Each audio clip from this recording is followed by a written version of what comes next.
Hi, hello. I'm going to talk about the shows that I am currently watching and the shows that I'm um, finished watching recently. So the first show is a show called Mouse. It's basically like a crime thriller show. It has to do with like serial killers and psychopaths and stuff like that.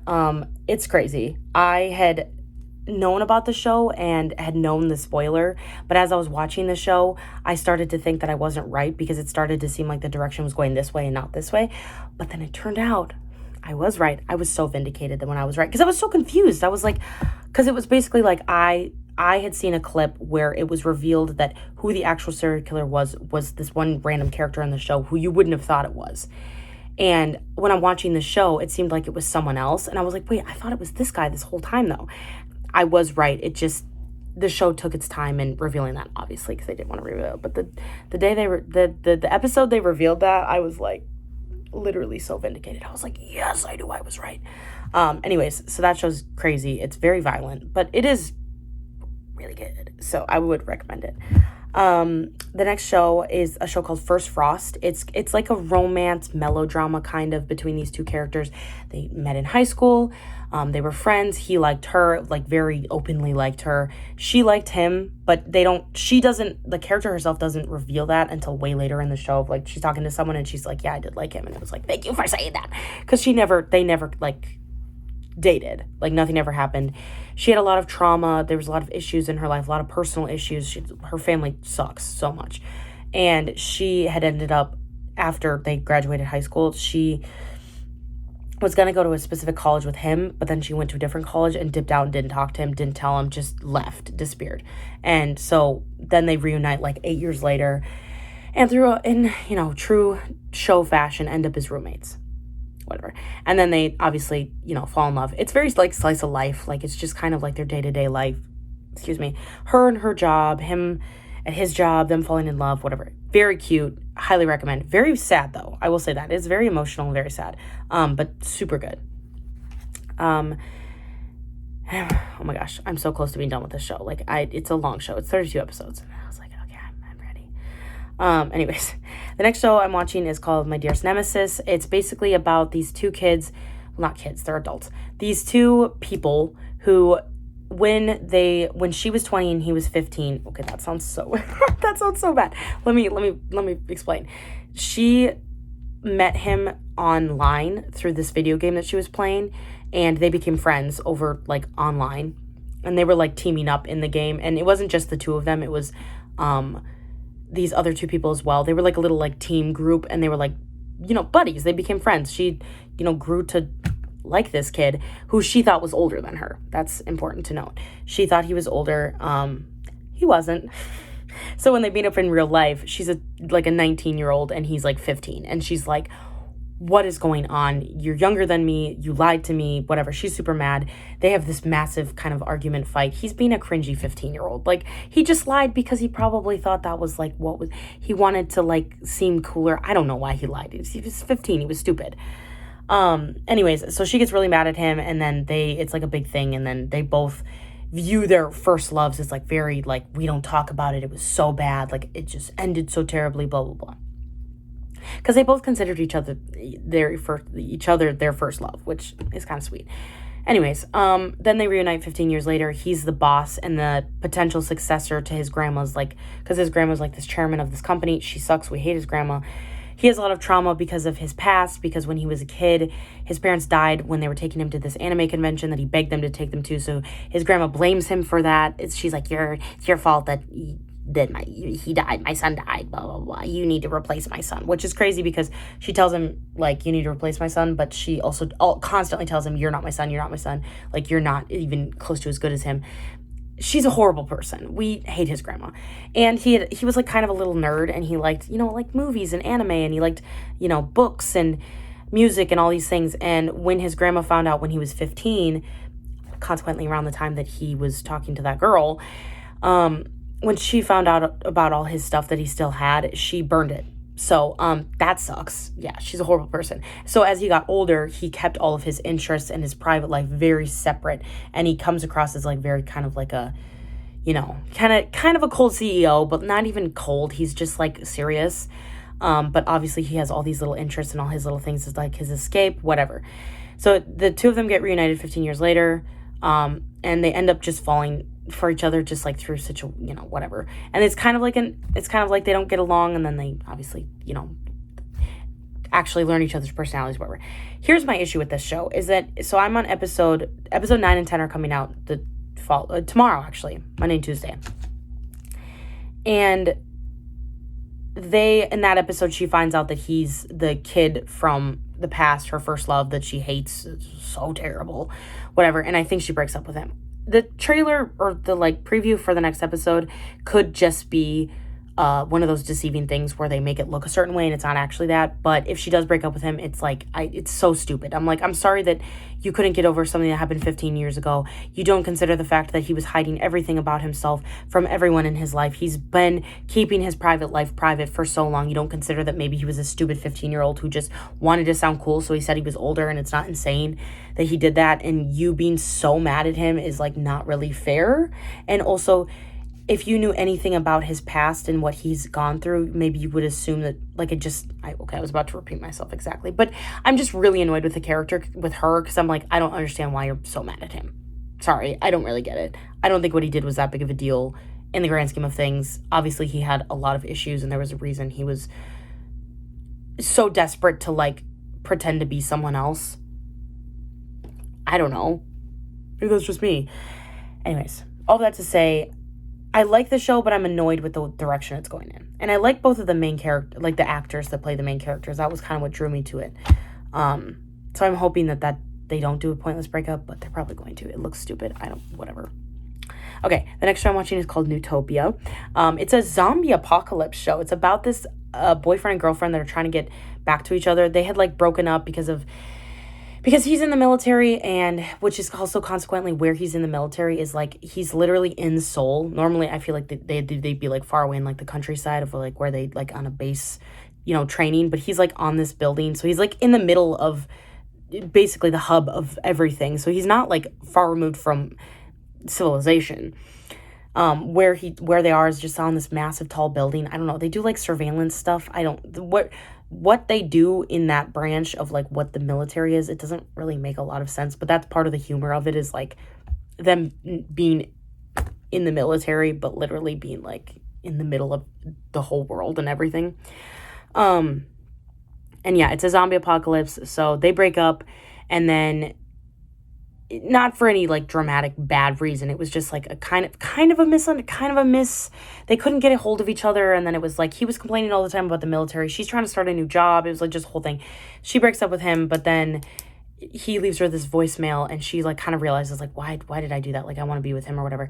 And so she was gonna try to go talk to him or something. And then I said, zombies start appearing. So she's trying not to die, and she's also trying to get back to him, and he's trying to get to her. That's literally the plot. It's very silly. It's very funny. It's genuinely funny as well. It's not just a forced humor. It's actually funny. So I'm really enjoying that show. Very funny. Very sad though. There's been a couple of pretty sad dramatic parts where I was this is horrible. Okay. All right. Now this is how I have to figure out how to explain this show without it sounding like awful and horrible, because it's not awful and horrible. So okay, it's called Undercover High School. It's about what Korea's equivalent to a CIA agent would be. This guy, he has this mission, and he has to go undercover at a high school. Okay, from the beginning, it's acknowledged that he does not look like a high schooler. This man is 30, and he looks 30. So from the beginning, I was this is so stupid. This guy is so obviously not a high schooler. This is weird. Because I knew that, him and the female lead knew each other as kids, because we have to do childhood connection, knew each other as kids.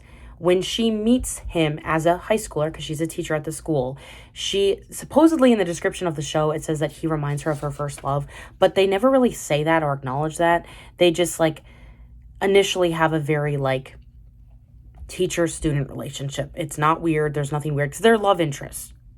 We know at some point she's going to find out that he's an agent. Hopefully, that is the hope when when I started the show, is I was she's going to find out that he's an agent and that he's obviously not a high schooler.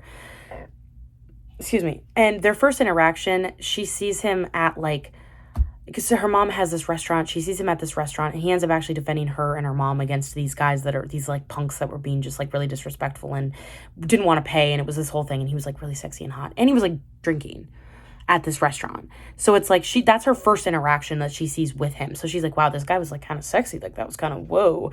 And then she meets him at this high school, and she's like, oh, he was a high schooler. That's so weird. What the heck? He was drinking. That's so strange. Like whatever, blah, blah, blah. Acknowledges that it's weird. So for most of the show, they don't have there's no weird things. And that's why I didn't want to watch it. Because I was like, I know they're going to be together eventually. But I was like, she thinks he's a minor. So this is weird. There's like so there's two scenes that I would say were like kind of weird, but I feel like the way that the show dealt with it made it not weird, if that makes sense. There's one scene where she had like, I think he had gotten hurt, so she was like giving him like a little like, he had like cut on his face or something, and she was like putting like a little bit of like a Neosporin-esque thing on his face or something, I think is what happened. And then there was like cherry blossoms, and they like made eye contact, and it was like the cherry blossoms falling, but it was like they had a moment, and she was like, okay, that was weird, of like, what, like that was strange. And then there was another scene where, again, in true show fashion, in a way that would never happen in real life, she was like falling backwards, and so she grabbed onto his like jacket so she didn't trip. So then he fell, they like landed like this, and they kissed. And it was like really weird, and they both were like, whoa, that was so weird, whatever. They didn't even really acknowledge it after that happened. Like they never said anything else about it, but I feel like the way that they made it happen, or like the way that the show did it, didn't make it feel like, oh, she's like a pervert, she's like a pedophile. It didn't feel like that ever. I'd say the only time that you could like maybe see it, and like it was weird of her reaction, was like the one scene with like the cherry blossoms. But even that, I mean, she was just weirded out more than anything else. And as the show progressed, she even had said multiple times, she's like, I don't think he's a student. Like stuff is just not lining up. I don't think he's a student. And then when she finds out obviously that he is an agent, it's like, oh, okay. So that was why I was hesitant to watch the show, because I was like, oh, this is so weird. Why do K-dramas do this? Why do they do the potential, even if it's like they didn't actually have any feelings for them and it wasn't anything like that and there wasn't anything weird? I always just feel like it's weird. I think this show dealt with it very normally and not in a gross and creepy way. So whatever. I think that was fine in the long run. Okay, and then the last show that I'm currently watching is... Also, it's funny that I say currently watching, because like literally before I made this video, I was watching this show. It's called The Potato Lab. Okay? This show is very unserious. It is dumb and it is goofy. And if you are complaining about this show and you think that these characters are not realistic, or you think that this guy is a horrible person, or you think this girl is a horrible person, you might be right. I'm going to be real with you, because the show is basically about these people that work at this potato research center. So they research potatoes, and they work on this like essentially like a potato farm. I don't know how else to explain it. And that is their job. This guy comes from corporate, and he comes as because they let go of the guy that's like their chief, like the guy that's like in charge. He's like the supervisor, whatever that equivalent to, American standards would be, just like a boss, the boss. He leaves, and this guy comes in his place. They do not get along at first. The female lead and the male lead, because she's like one of the workers, he's the boss. They don't get along at all. They don't like each other. It's whatever. Obviously, as the show progresses, they start to like each other. People's main complaints about this show was that he was a major red flag, because he was going to fire her. Let me explain. At a certain point in the show, he brings her in and is basically like, I am going to let you go because you're non-essential personnel. Because the job that she does is she kind of does everything. She kind of does a little bit of everything. She's all over the place, whatever. She doesn't have like an exact position in this job. Of course, she's notably very upset at him at first, and that's the whole thing. Down the line, as he starts to get to know her more and he starts to see what she actually does as her job, he's starting to regret. You can tell that he's starting to regret potentially letting her go. And it's the fact that he hasn't submitted the notice of like who they're letting go to like corporate yet. That's like seems to indicate that he's kind of regretting his decision. However, she comes to the point in the show, in the most recent episode that I was watching, where she even says to him, like, I know why you did it. I get, like, you're just doing your job. I kind of understand why you did it. She's not upset by it anymore. The amount of people, I was reading these comments on this one website, the amount of people that were so upset by him being like, they're like, he's a red flag, he's horrible, why would she want to be with someone who was going to fire her? And I was like, here's the thing. In the grand scheme of two people choosing to like the other person, even though there was like questionable things between them, it's not that crazy. I don't even think it's that insane. I think that she explained the reason that she like decided to not blame him about the whole like firing thing, and it also showed that he was kind of regretting it. Those two things, I think she explained that well, and I also think they showed that he was regretting it. I don't think it's that big of a deal. Personally, I think they're both toxic. I think they're both kind of not that great of people, because that's why people were complaining about him. But people were complaining about her because she was low-key kind of mean to him and had like messed with him on different occasions about different things. And people were like, they're both like, some people were hating the male lead, some people were hating the female lead. I personally think they're both kind of toxic. In the grand scheme of the plot, I really don't think that either of them are very good people. I think that they're both kind of mean and kind of ridiculous and also kind of contradictory to each other, like at the same time. They're both not great people. And low-key, sometimes when I'm watching a show and two characters are like, not even like actually bad, just kind of like distasteful at times, where you're like, what is this person doing? Like, no normal person would do this. This is such weird behavior that we're just like bypassing and acting like it's not a big deal. If they're both like that, I don't really care. And in this case, I'm like, it doesn't really bother me. I don't really care. I'm not watching this show for grand, like, incredible storytelling. I'm watching this show to watch two attractive people kiss. I don't know what else to tell you. That is why I'm watching this show. That is what I'm waiting for. Whether he's toxic, a toxic male lead, whether she's a toxic female lead, I don't really care. They probably both are toxic, and honestly, they probably deserve each other because they're both kind of terrible people when it comes to the way they treat each other. So, and how they're falling in love, whatever. Again, I don't really have an issue with it. I don't think it's like the best show I've ever watched. I don't think it's the worst show that I've ever watched. I'm not watching it, as I said, for some amazing storytelling, great character development, and an insane, plot. I'm just watching it for the silliness. Like, I will say one thing I don't like about it is that I think it's trying way too hard to be funny, and I think it's kind of goofy because it's like not that funny, unfortunately. And that happens a lot with romantic like comedies, like comedy driven K-dramas, is they can be really, really unfunny. And I'm just sitting here going, I know I was supposed to laugh at that. I don't think it's funny because it's trying way too hard. I'm not a huge fan of the female lead. I mean, what's new? I am a hater. As we've realized, I don't always like the female lead.